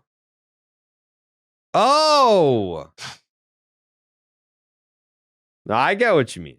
I reacted so strongly, and I don't always do this. I texted you right away. Hey, you did. And I was like, It was interesting, wasn't it? Do you have it? I have it. Let's hear it. I'm just connecting. I'm connecting really quick. Oh, okay. Connected. All right. Ready? Go. This is Jarren Duran after the game on Tuesday. Remarked, you've been a different player since this latest call up. What's been the biggest difference for you? Just my teammates, just being more open to talking to guys and not feeling like I'm bothering them, and them being very open, like JT and Doogie and Kike really, helping me out and telling me to keep working hard. And even when I mess up, they tell me like, hey man, it's baseball, it happens. So just having those guys backing me up feels really good. So I saw, Red Sox Twitter was running wild with this one. They were throwing names out there. They wanted social security numbers. They wanted the police involved. It got out of hand from what I saw. I didn't even tweet the video. I was looking at the replies that you were getting. Like I saw your clip popped off. So I was like, you know what? I'm going to let Tyler have his little moment here with the viral clip. But I was reading the replies and people were coming for Xander. People were coming for JD Martinez. People were coming for Nate Eovaldi. They were just like any veteran that was on the team that isn't on the team now. They're like, this must be Jarren Duran throwing shade at them. And as someone who knows Duran a little bit, I don't think it's in his DNA to throw shade in a veiled manner. Like he's very just like blunt. He'll if he wants to crush you, he will. He'll just say it. Like if Jarren Duran felt the type of way about like a veteran in the clubhouse last year, he would have just been like, he would have said, I don't think he would have danced around it. He's very just to the point kind of guy. So I didn't take it as like, oh my God, shots fired. I think it was more just because the guys that he talked about, like Justin Turner, like they're new guys. Like, so I think like when there's like this big misconception about clubhouse culture, and I mean there definitely is something to. You had mentioned at the end of last year, like there was a little bit of a disconnect between the younger guys and the older guys. Yes. Like there is something to there being a divide between the younger guys and the older guys. It feels more like, because I think on the surface it comes off as like bullying or like a high school environment where the seniors don't like the freshmen. I don't think it's that. I think it's more just like a generational gap where the veterans in today's game are partly a dying breed. Like you think about like JD Martinez was groomed by Miguel Cabrera and Prince Fielder and Victor Martinez, and Xander Bogaerts came up under Mike Napoli and Johnny Gomes and John Lackey and Dustin Pedroia. Like those guys were groomed by like the grizzly, like the stereotypical grizzly vet. And some of these younger guys, they're coming in to, it's not the right word, but it's just the first word that popped in my head, like softer clubhouses. Like you're not getting hazed, and you're not being told like, hey, like carry my bags or whatever. Like it's just not like that. It's a much softer environment. So I don't think that the old school and new school kind of gel as much anymore. So I don't think that the younger guys were treated poorly. It just may have felt like they were speaking two different languages. And when you can't communicate with someone because they speak a different language than you, then you kind of just like, all right, you just kind of go your separate ways. Like we don't speak the same language, so why would we try to communicate? That's what it feels like to me, more so than like veterans making the younger guys' lives a living hell. But like Justin Turner comes from that Dodger clubhouse culture where it just, I mean, I've said it before about Mookie, just seems a little bit more fun over there at times. It seems like the Mookie Betts that exists with the Dodgers is not the Mookie Betts that existed in Boston. He's just a different guy. And I don't think that he changed as a person. I think he was just more comfortable there, or he felt like he could be himself more there. He didn't have to hold himself to a different standard or carry himself in a different manner. He could just be Mookie Betts. So hopefully that's changing. It sounds like it is, depending on how you interpret the Jarren Duran comments. But again, I don't think that he was throwing shade at anyone. I think he was trying to just give compliments to the guys that took him under their wing and allowed him to feel more comfortable at the big league level. Because we're seeing that. Like he and I said that to him the other day. I talked to him the other day. I was like, you seem more comfortable. He's like, yep. Like I feel it. So I think it was meant to be a compliment to the guys that have been helpful to him this year, more so than a fuck you to the guys that were not helpful to him in years past. Yeah, I think that's a pretty solid way to put it. I think it's somewhere in the middle. I do think like last year, it seemed like Jarren Duran needed someone to put their arm around him. He needed someone to kind of be there. And he talked about it, how alone he felt like he couldn't, open up, or he didn't want to put his problems on anyone. And, I read that section from Homegrown, and I don't think it was like JD Martinez, like you said, or Xander Bogaerts like bullying him or anything like that. I just think they were like, well, we're in a different light. Like we're trying to compete. We want to win. We want to be this team that's chasing, a World Series. And then you have someone like Jarren Duran who needs time to figure it out. right? Like he needs time to take his bumps and learn how the big leagues work. Like Tristan Casas last year, like Josh Winkowski, they needed to learn. Like they needed to take these kind of bumps and bruises at the big league level. And I think JD Martinez and Xander Bogaerts and just the part of that older clubhouse were like, man, we're trying to win. Like we're not here to make this a transition phase or anything like that. And I think when Kike talked about it during spring training, kind of saying we need some things to change, we need to, have a little bit of a different approach. I think Justin Turner will be one of those guys that allows us. I go back to this comment Kike said about what made him work with the Dodgers. And he goes, I, of course, have a very different personality than a lot of people.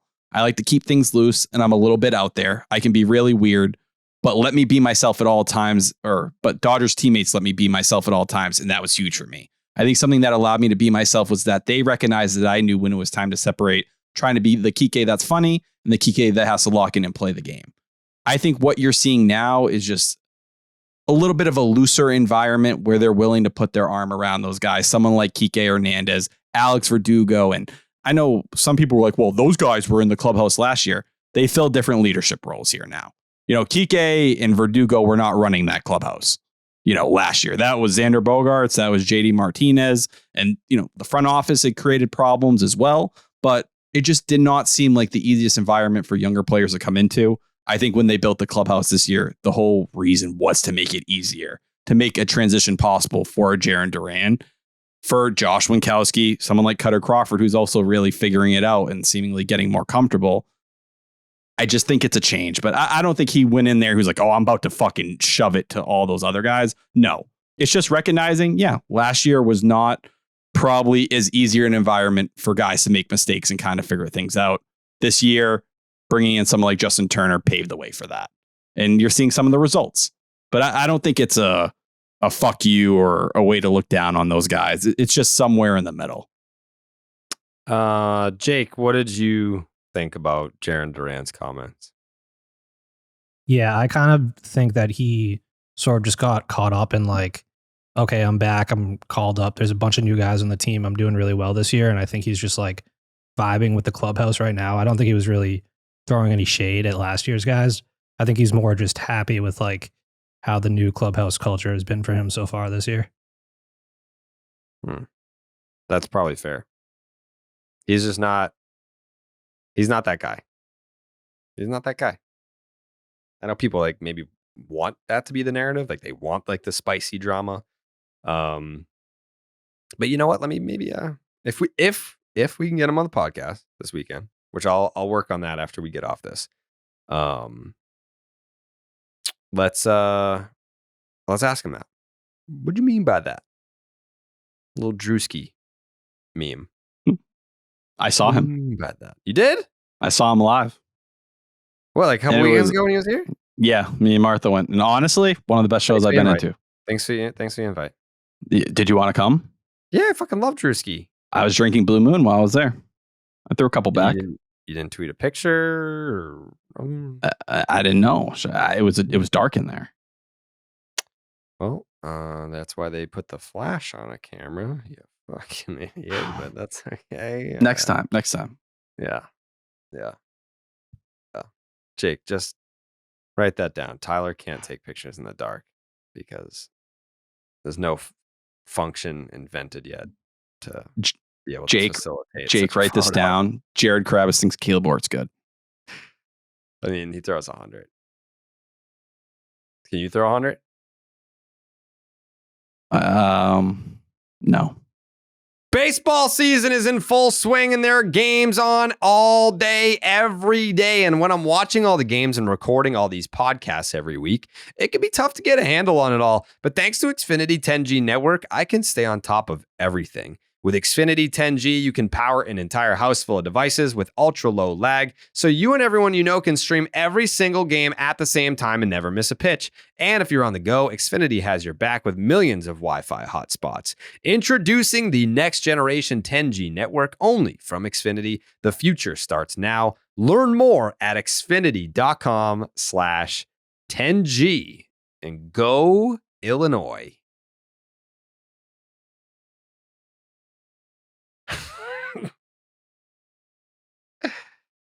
The Stop and Shop Look Ahead is brought to you by Stop and Shop.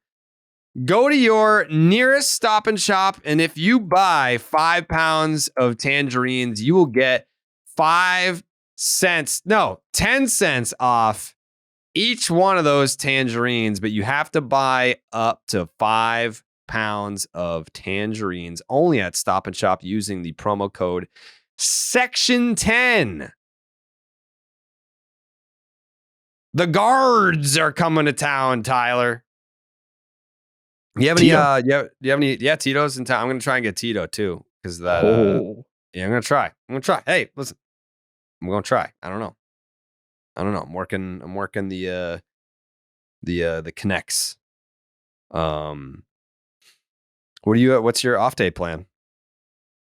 Honestly, I'm going to go to bed early because I miss sleeping at a normal time during the middle of the week. I want to go to sleep at like 8. That's usually my bed. That's like my bedtime during dude. During the off season for me, it is. Oh my! I'm an early riser. Oh my god! I'm gonna eat some pizza from my favorite local pizza shop. Yeah, I want to go to bed early to be nice and healthy. Anyway, I'm gonna get a fucking whole pizza. Really? I want to feel rested, but I want to feel full and whole. It's sheet pizza.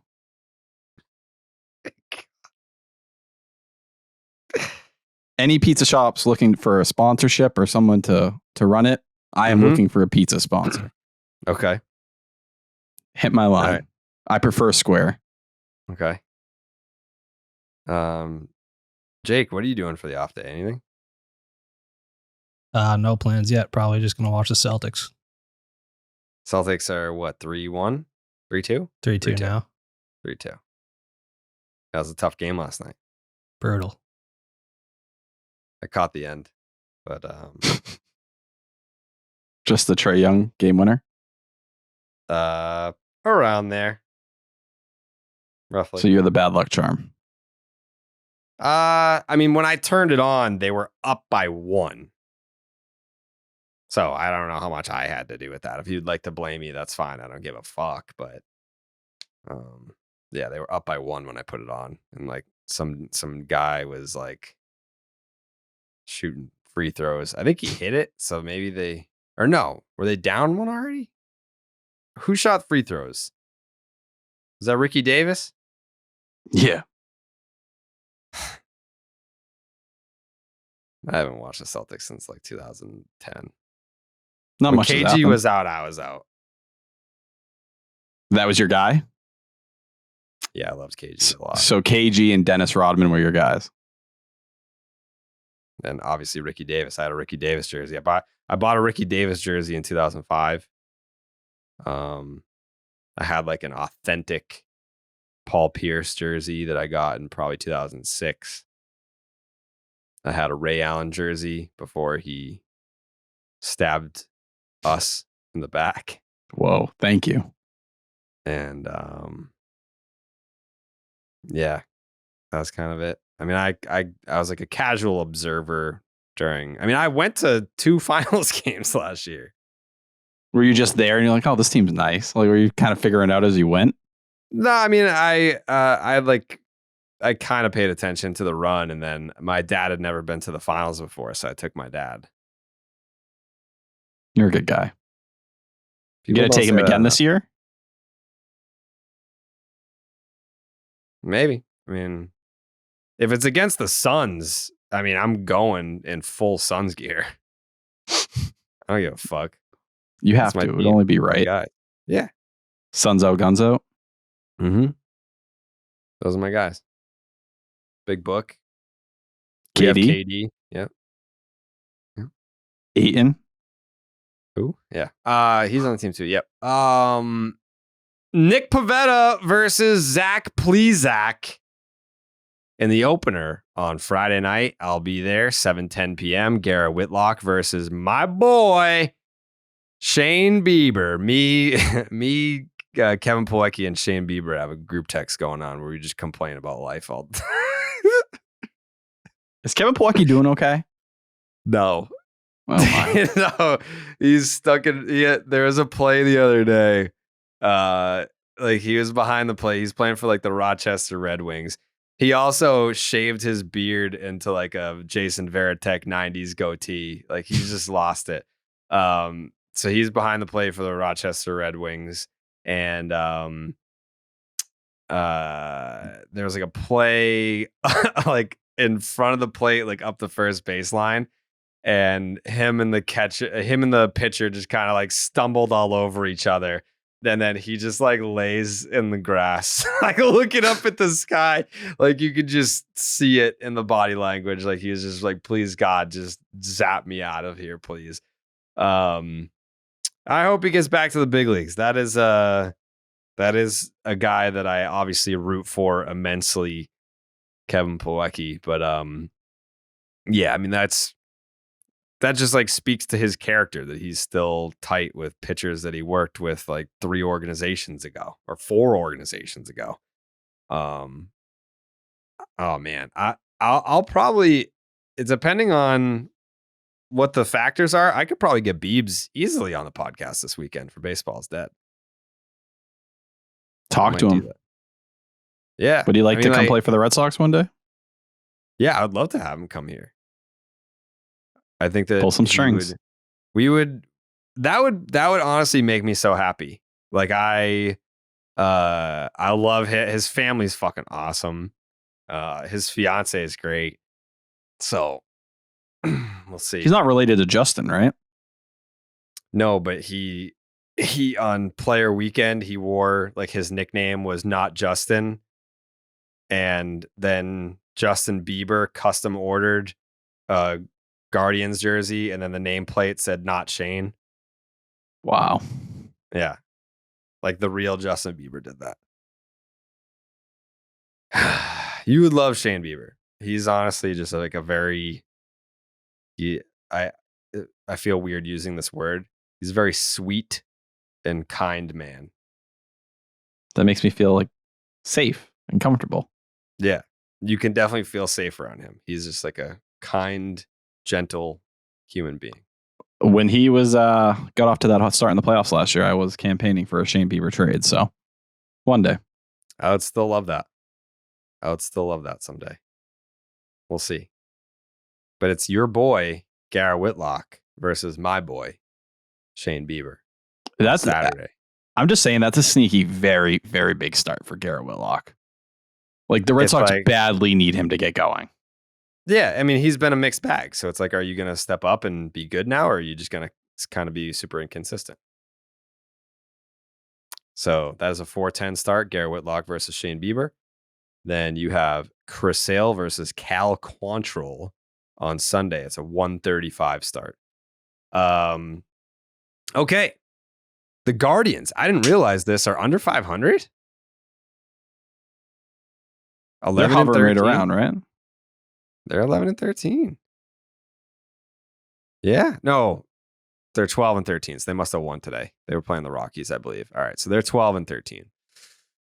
All right. Zach Plesac is 1-1 with a 6.50 ERA, a 183 whip, and a 6.5 strikeouts per 9.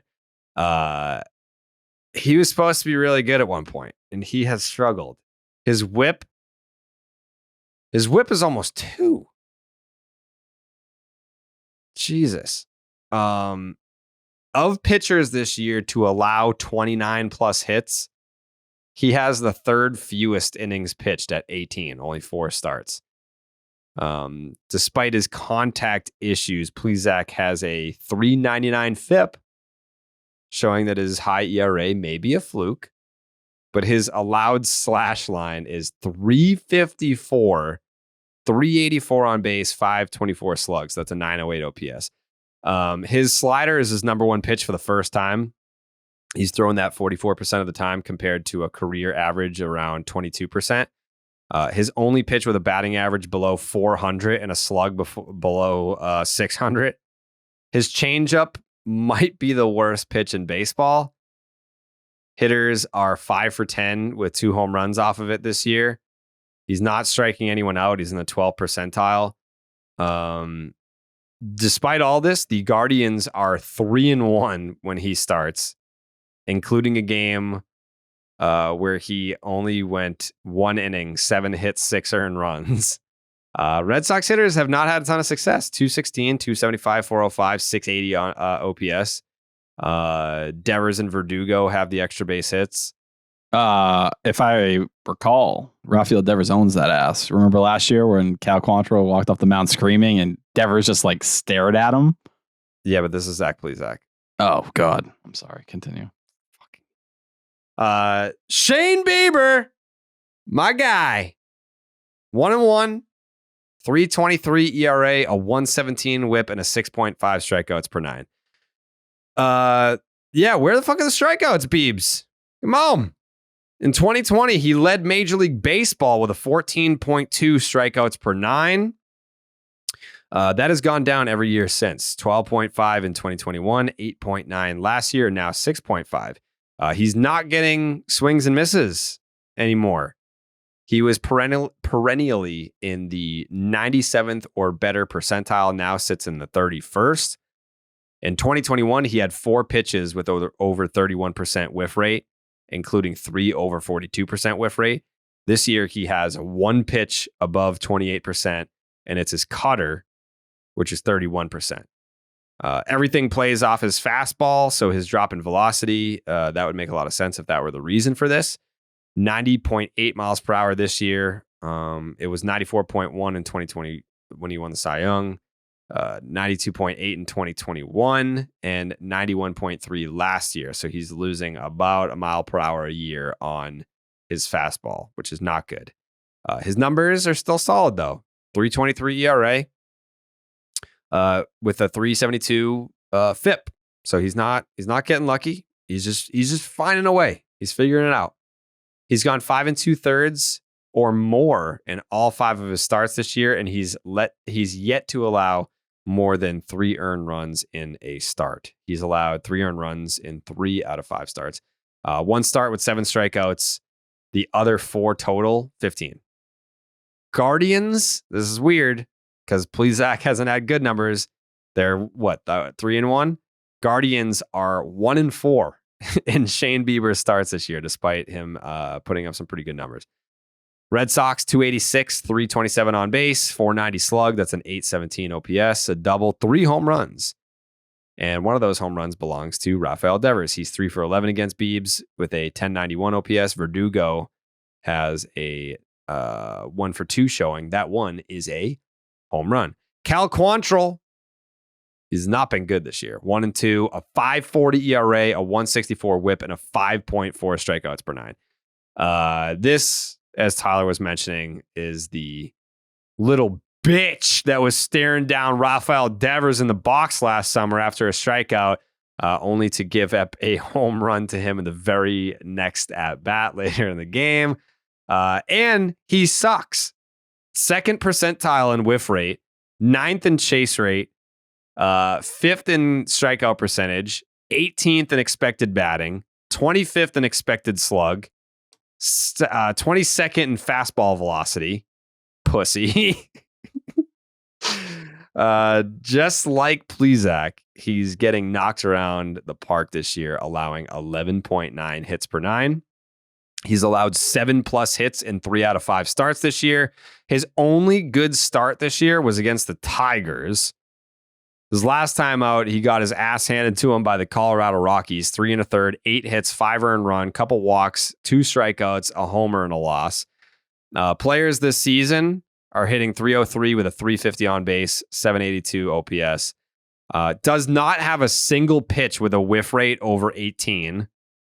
The Guardians are 3-2 in his games. Again, he is a little bitch. And the Red Sox as a team are hitting 321 with a 342 on base and a 906 OPS, 4 doubles, 5 home runs in 82 plate appearances against him. Devers, 3 for 8, double homer.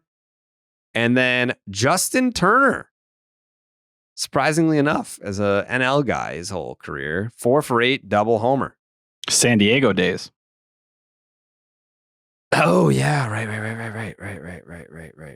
I'm just gonna say hand up. By the way, I trust your information. I'm an idiot, and I'm looking at the probable pitchers, and it's inaccurate. So that's why I was speaking about Cal Quantrill way too early.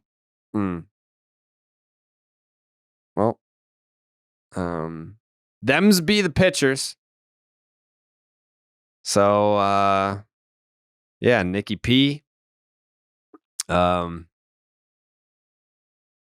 Yeah, I mean, he sucked against the Angels. The Red Sox are 2-2 in his starts. Guardians hitters are hitting him at a 300 clip, basically 295 with a 712 OPS. Your boy Whitlock. I mean, it's been a long time since he had all red on his baseball savant page. His FIP sucks because of all the home runs. Basically, Guardians 280 with a 589. That's weird. I guess it's just like they've hit him for like a bunch of singles. The Guardians hitting 280 with a 589 OPS against Garrett Whitlock. Josh Naylor has the only extra base hit. And then you've got Chris Sale and his dog shit 8.22 ERA. Yeah. Guardians 227, 340 on base. 273 slugs, 612 OPS. Mike Zunino, that'll be the matchup to watch. 0 for 15 with 9 strikeouts in his career against Chris Sale. Damn. Bounce back Chris Sale start?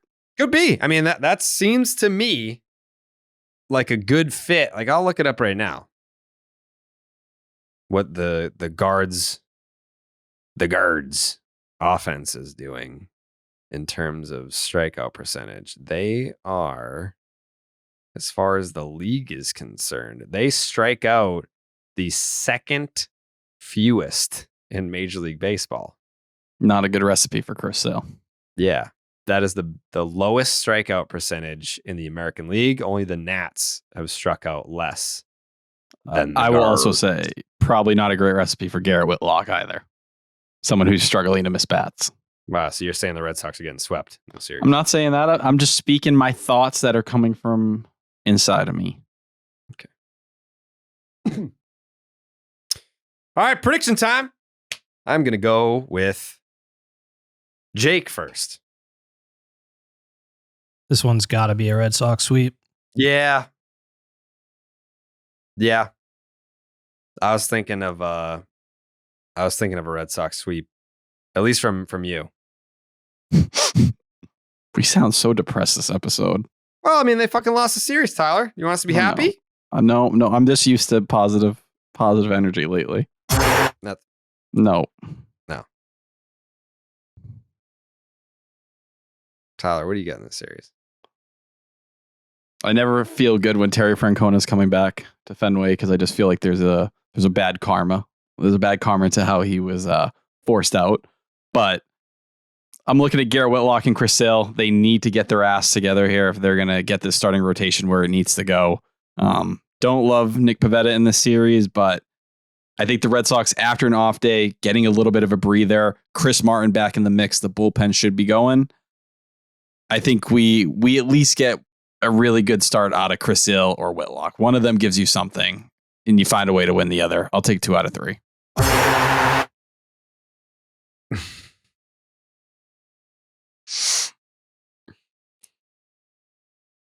I got 1 out of 3. Wow. Negative. Let's go Red Sox! Let's go Red Sox! Let's go Red Sox! The Red Sox. The fact that the Guardians don't strike out a ton makes me concerned about Chris Sale. As you mentioned, it also makes me concerned about Whitlock. I think if they win a game in this series, I like it to be the opener. But we're talking Zach Plesac, Cal Quantrill. Those are 2 guys the Red Sox should hit. Yeah, but the Guardians should also hit Chris Sale. And Bieber has pitched well against Boston. Garrett Whitlock is kind of a bum. Whoa, Jesus! What? He's a bum. Is he Garrett pitched Whitlock's good? a bum. He gave you one of your best starts of the season. Thanks for the one fucking good start, dude. Get in line. Well, we with know Corey you don't appreciate Kluber one starts. Cory Yeah, Kluber exactly. and Chris Sale. Yeah, get in line with fucking Cory Kluber and Chris Sale as the one good start club. Let's make it Woo! 2. We're gonna make it Yeah. 2, baby. Trust me, I want them to do well, but until I see it, I don't know what the fuck you want from me. Just interesting this line you draw with them. There should be a prize at the end of the year for most correct series predictions, because if there was, I think that you would see people like Tyler have the balls to sometimes pick a series loss like me. I picked plenty down the stretch last year. Don't even. Spare me. And you know who raised their hand last week and when said they were in last place in fucking September, you thought they were gonna fucking lose to the Yankees at Yankee Stadium? if you want to go back and listen to the Tyler. fuck you and fuck the horn right now. Me and fuck off. Fuck you. Last episode, I said, you know what? I'm starting to feel a 1 out of 3 from the Orioles, and you, oh no, it's a sweep. It's a sweep. What's wrong with you? And I said, I felt it in my heart, and you made me turn away from my heart. So then stop caving to peer pressure. Be your own man. I'm teaching you life lessons. All I'm saying is I let your positivity inside of me, and I regretted it after.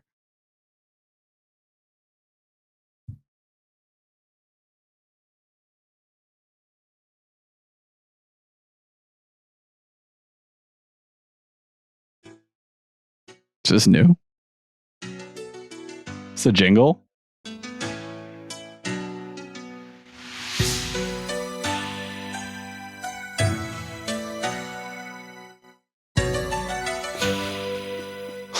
What is this? I know there's something in the wake of your smile. I get a notion from the look in your eyes. You built a love, but that love falls apart. Your little piece of heaven turns to gold. Listen to your heart. Wow. He's calling for you. Listen to your heart. There's nothing else you can do. I don't know where you're going, and I don't know why. No, what? Oh, I know this one. Listen to your heart before you tell him goodbye. That's all I gotta say. That felt dramatic. Like, that felt important. I'm just telling you to listen to your heart, is all. Listen to That's why mine, you not listen to your yours. Yeah. That's why I went with 2 out of 3. And I wasn't a bitch picking 1 out of 3. Okay. We'll find out. We'll find out this weekend when me and Jake are at Fenway, wishing Tyler was there, but he's not going to go because he's a whipped little bitch boy. And Whoa. Yeah. Now we'll see you on Sunday for the podcast. And I hate you. just as always, Tyler, listen to your heart. Listen to your heart before you tell him goodbye.